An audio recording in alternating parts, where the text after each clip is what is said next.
itu apa namanya follicle, dan umumnya kita lakukan drilling teknik. Kita putar, lihat tangan saya di bawah, masuk ke tabung, kemudian nanti ini tabungnya akan dikirim ke laboratorium. Kita punya ada CCTV sistem di mana operator bisa melihat tindakan di laboratorium untuk menginfokan apa yang terjadi di dalam. Jadi ini kita lihat sudah mulai ada perubahan warna di cairan follicle-nya, kemudian cairan dibawa ke belakang. Ini kita lihat, ini cairan follicle-nya dibawa ke belakang.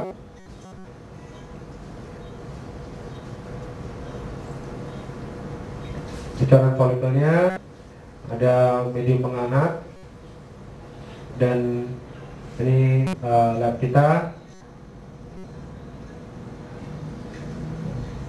Ini embryologistnya akan lakukan egg searching.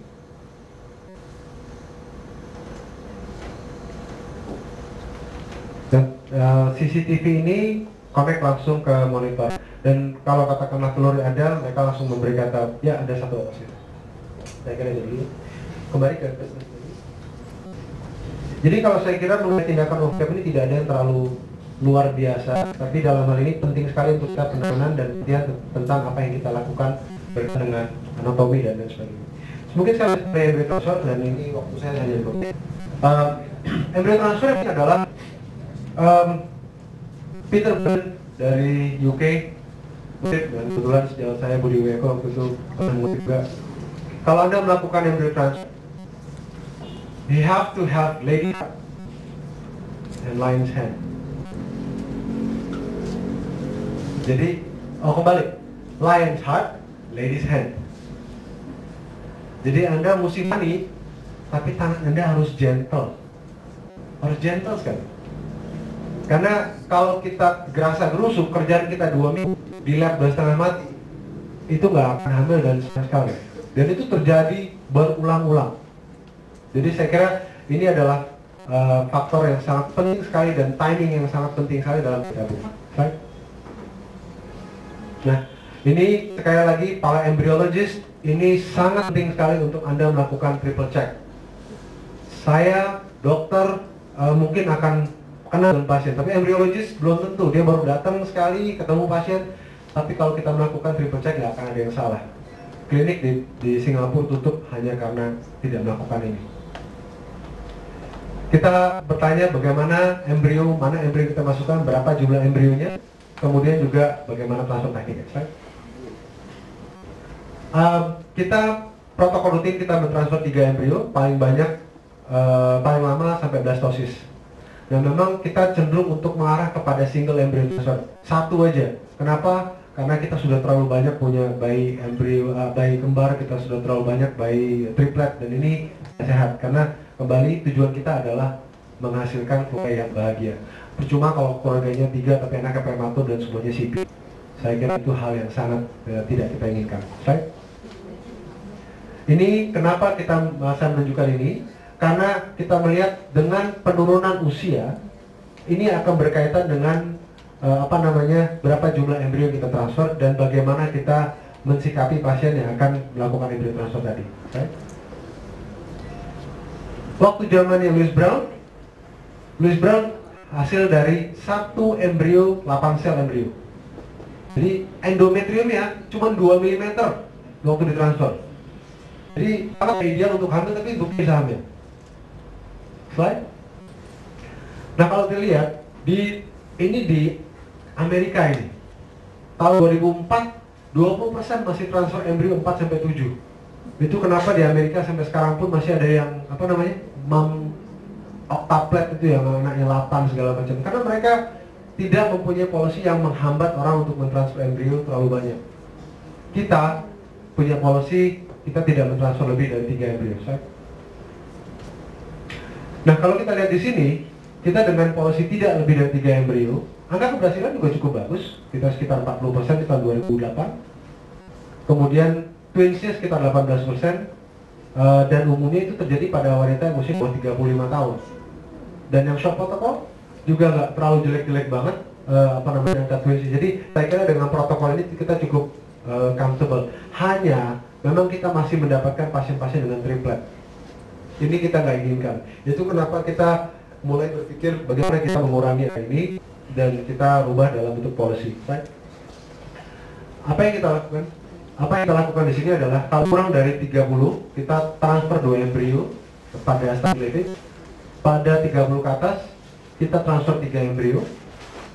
Blastosis, kita transfer hanya 1 embrio pasien di bawah 30. Kalau di atas 30, kita transfer 2 embrio. Slide. Nah, apa yang kita lakukan untuk embrio transfer di sini? Ini nggak begitu jelas, tapi kelihatan di sini adalah ini adalah sheath catheter yang akan kita pakai. Yang bisa kita catheternya. Jadi kalau kita bicara di sini, catheter ini tujuannya adalah untuk menghantar sampai ke titik yang paling ideal. Dan umumnya titik yang ideal itu berada di junction dari pertemuan tuba ke tuba. Jadi ada satu titik yang umumnya kalau secara praktis kita menggunakan ukuran 1 cm sampai 1,5 cm dari fundus. Umumnya saya selalu menggunakan sekitar 1 cm. Ini adalah contoh kateter yang biasa kita pakai. Kita menggunakan ya.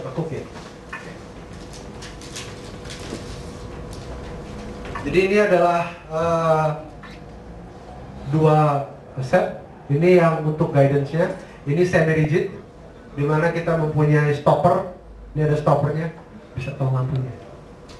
Stopper untuk mengetahui bahwa kita sudah mencapai OUE. Tapi ini diharapkan ujungnya mencapai OUI. Nah, kalau kita lihat, ini memang sangat memerlukan skill. Tapi kalau kita lihat, ini ada batasan. Ini batasannya bahwa ini udah berada di ujung. Kita tahu kalau katakanlah kita maju 1 cm, di ujung maju 1 strip, maju 1 cm juga. Maju 2 strip, 2 cm. Kita bisa mengukur. Dulu orang tanpa USG bisa melakukan embryo transfer, tapi mereka mengukur dulu panjang dari rahim, yang orang bilang sebagai mock atau trial embryo transfer. Tapi dengan adanya USG, saya yakin rasanya kita tidak memerlukan lagi mock trial ini karena nggak nyaman. Yang kedua, yang nggak ada korelasinya pada saat kita melakukan transfer. Nah, umumnya kita transfer ini sehalus mungkin. Slide. Nah, ini apakah kita melakukan USG transabdominal atau transvaginal? Kalau kita lihat di sini, paper ini menunjukkan bahwa tidak ada perbedaan. Kalau Anda pakai transvaginal pun boleh, transabdominal pun boleh. Tergantung bagaimana skill dan kebiasaan kita. Tapi memang pada kasus-kasus sulit, kita memang mendapatkan keuntungan dengan menggunakan USG transvaginal. Tapi umumnya, hampir selama 3 tahun terakhir saya cuma sekali mengerjakan transvaginal, dan itu pun rasanya nggak terlalu membantu banyak. Slide. Preparasinya, biasanya ini yang sangat mengganggu adalah bagaimana kita mempersiapkan pasien untuk kandung kencingnya penuh. Ini sangat penting sekali. Kemudian saya menggunakan USG transabdominal dan kita menggunakan duct build biasanya supaya cocok bebek. Dan ini sangat penting sekali untuk kita membersihkan mulut rahimnya. Slide. Dan apa yang saya katakan tadi bahwa pada saat, nah ini yang mungkin bisa saya share. Saya Pak Jawat yang sudah sering lakukan embryo transfer juga. Tapi kalau yang bisa saya lakukan adalah biasanya embryologis akan memberikan saya embrio di dalam kateter ini. Umumnya ada jarak sekitar 1 cm di sini. Untuk kelihatan di USG karena sudah ada medium yang berlaku sebagai kontras. Pada saat kita masukkan ke dalam, umumnya kita harus hati-hati sekali dengan menggunakan touch. Karena kalau tekanan kita terlalu jauh, terlalu cepat, embrio itu flush masuk ke tuba. Tapi kalau terlalu pelan, kadang-kadang terjadi suatu suction effect. Karena rongga rahim itu akan dirongga, sehingga tidak akurat penempatan kita. Nah, umumnya penempatan ini butuh latihan dan butuh keterampilan pada akhirnya. Tapi kita bisa melakukan transfer ini secara perlahan. Pelan sekali kita masukkan, dan kemudian di USG itu akan kelihatan ada bubble putih.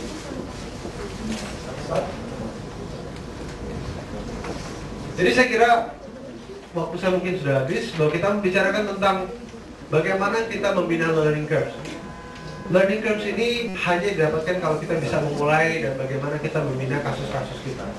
Nah, memang kita harus bisa memilih proper patient dan patient counseling. Harus bisa kita memilih pasien dan memberikan konseling ideal ke pasien.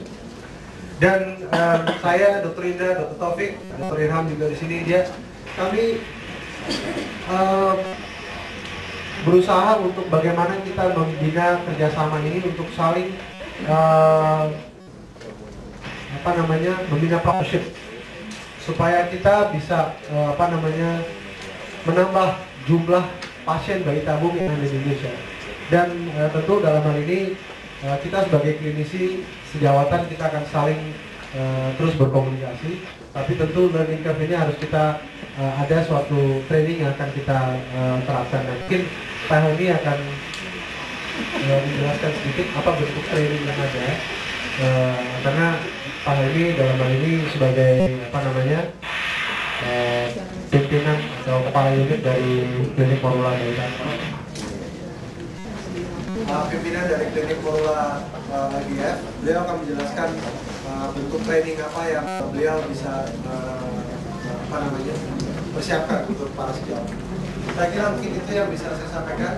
Hanya slide terakhir, kita sudah mempunyai perhimpunan IVF Indonesia. Jadi diharapkan untuk sejawat yang tentu akan bergabung, saya sebagai salah satu anggota Dr. Indra juga diharapkan untuk kita bisa bergabung dan mudah-mudahan kita bisa menambah banyak jumlah orang yang berinteraksi di bidang kegiatan ini. Saya kira saya serahkan ke Pak Helmi dan mudah-mudahan kita bisa mempunyai diskusi dengan Pak. Silakan Pak Helmi. Terima kasih dok. Selamat siang dokter sekalian dan ibu bapak yang hadir. Terima kasih sudah hadir bersama kami di Mola di Rumah Sakit Bunda Jakarta. Perkenankan pada kesempatan ini saya menyampaikan berita mengenai rencana program training yang diselenggarakan oleh Institut Indonesia. Mungkin di meja Bapak Ibu sekalian sudah tersedia flyer atau pamflet yang ini. Jadi di dalam